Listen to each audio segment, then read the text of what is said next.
Seri Gading. Terima kasih Tan Sri Speaker. Tempat duduk dah berpindah. Soalan nombor 6. Silakan. Ya, Tuan Yang di-Pertua, Kementerian Pertanian dan Keterjaminan Makanan KPKM sentiasa berusaha untuk mengambil langkah transformatif bagi mengukuhkan tahap keterjaminan makanan negara melalui agenda pemodenan sektor agro makanan yang progresif. Komitmen ini dizahirkan melalui Teras Strategik 1 Tasar Agro Makanan Negara 2021 hingga 2030 DAN 2.0 yaitu mendukung pemodenan dan pertanian pintar. Di bawah rancangan Malaysia ke-13, RMK 13, agenda pemodenan sektor agro makanan negara diberkasakan melalui peruntukan yang berjumlah 50 juta ringgit menerusi program modernisasi pembangunan teknologi, mekanisasi dan otomasi TMA.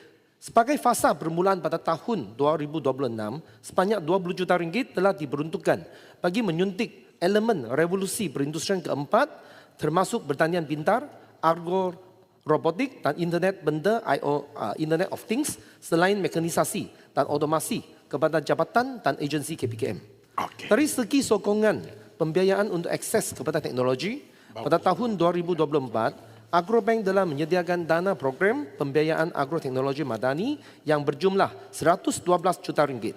Program pembiayaan ini diteruskan lagi pada tahun 2025 melalui pelaksanaan dana pembiayaan agro makanan dengan peruntukan 200 juta ringgit serta program modernisasi rantaian nilai agro makanan dengan peruntukan 30 juta ringgit pada kadar faedah yang rendah yaitu 3% yang bertujuan untuk menangani isu kewangan dan kos permulaan adaptasi teknologi yang tinggi. Selain itu, KPKM juga berkolaborasi dengan Suruhanjaya Security Malaysia menerusi Malaysian Innovative Agri Financing MIAF bagi mempromosikan kesedaran dan menggalakkan penggunaan pembiayaan alternatif dalam sektor pertanian kepada usahawan tani. Inisiatif ini bertujuan memudahkan akses pembiayaan kepada perusahaan mikro, kecil dan sederhana PMKS serta memacu pertumbuhan teknologi pertanian dan pertanian tani yang sedia untuk pelaburan. Seterusnya, bagi menarik penyertaan usahawan tani muda dalam sektor agro makanan, KPKM telah melaksanakan program Agropreneur Muda di bawah RMK 12 yang menyediakan program latihan dan bantuan Grant Agropreneur Muda GAM yaitu bantuan dalam bentuk barangan in-kind kepada agropreneur berusia di antara 18 hingga 45 tahun. Sepanjang RMK 12 yaitu dari tahun 2021 sehingga 2025 seramai 3.914 orang usahawan telah menerima grant yang bernilai 86,616 juta ringgit Malaysia. Sebagai kesinambungan bagi inisiatif ini, KPKM akan melaksanakan program Agropreneur Next Gen PAN di bawah RMK 13. Program ini menyediakan sokongan teknologi secara bersasar, menerusi bantuan barangan secara in-kind melalui Grant Agropreneur Next Gen GAN dengan peruntukan keseluruhan di bawah RMK 13 sebanyak 100 juta ringgit. Dan dari segi aspek pemasaran, revolusi pemasaran digital yang dirancangkan oleh Lembaga Pemasaran Pertanian Persekutuan FAMA melalui platform Agro Bazar Online ABO sehingga Disember 2025 seramai 15.982 usahawan telah berdaftar dengan nilai transaksi sebanyak 18,5 juta ringgit. Strategi ini diberkukuhkan dengan integrasi bersama dengan TikTok Shop, Shopee serta rangkaian 283 buah outlet K Shopee.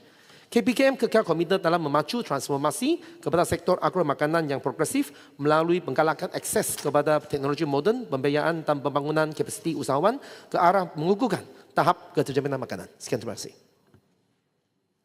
Terima kasih Yang Berhormat Menteri.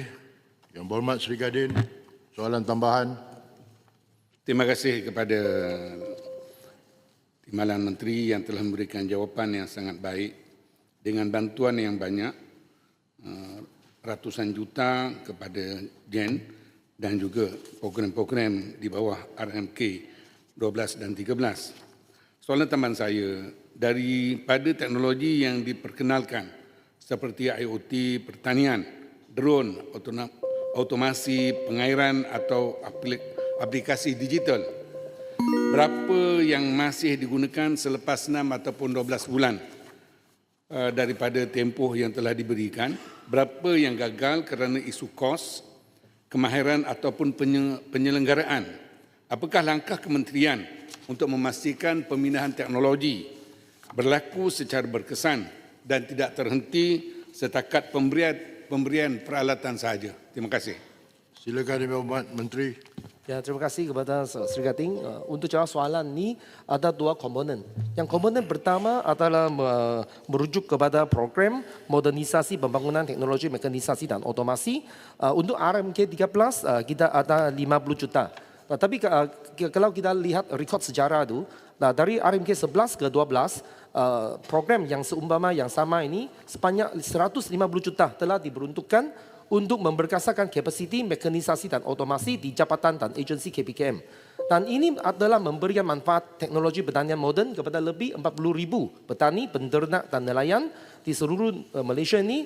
Dan aset tersebut yang diantaranya terdiri daripada jendera dan kenderaan pertanian, drone serta teknologi berteraskan IR 4.0 dan otomasi digital ini dijaga dan diselenggara dengan baik oleh jabatan dan agensi KPKM. So ini yang komponen yang pertama, ya, di mana yang semua yang alat ini diselenggarakan oleh KPKM.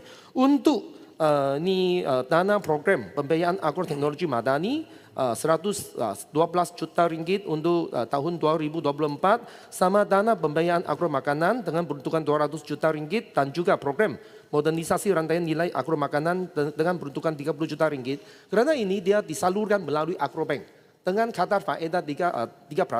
So sesiapa petani selepas dia guna dan mampu bayar balik, itulah memang berjaya sudah permintaan teknologi itu.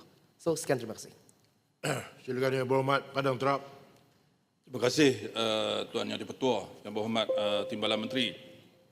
Saya nak menyentuh tentang inisiatif daripada pihak kementerian untuk membantu petani muda dan juga usahawan kecil ni, petani kecil berkenaan aspek pemasaran. Tadi disebut tentang platform e-dagang, Shopee dan TikTok. Tetapi apa yang menjadi dilema dan isu para petani ni ialah platform e-dagang ni telah menaikkan charge fee yang tinggi melebihi 20%, menyebabkan margin keuntungan itu mengecil. Dan juga platform e-dagang juga menekan mereka dari sudut penghantaran, kena hantar hari yang sama.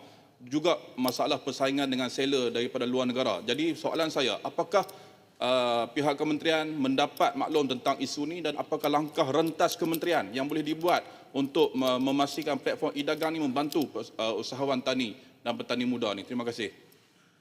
Silakan Yang Berhormat Menteri. Ya, terima kasih. Ini soalan yang memang bermutu tinggi, okey. Di luar jangkaan saya, cuma yang dari segi bantuan kita kepada ini usahawan tani yang muda ini, kita ada program Agropreneur Next Gen. Ini RM30,000 untuk startup dan RM50 untuk scale up. So ini yang biasa kita lakukan. Yang untuk soalan untuk e-shopping ni kan, yang online selling ni, saya akan mendapatkan maklum balas, okay, yang lebih daripada ini golongan petani yang usahawan yang tani yang muda ini, dan juga kita akan membawa bincang untuk merentasi kementerian kerana ini bukan di bawah jagaan kementerian saya. Kemungkinan saya nak merujuk kepada Kementerian Komunikasi untuk perbincangan yang seterusnya. Cuma ini soalan yang memang baik. Terima kasih. Terima kasih.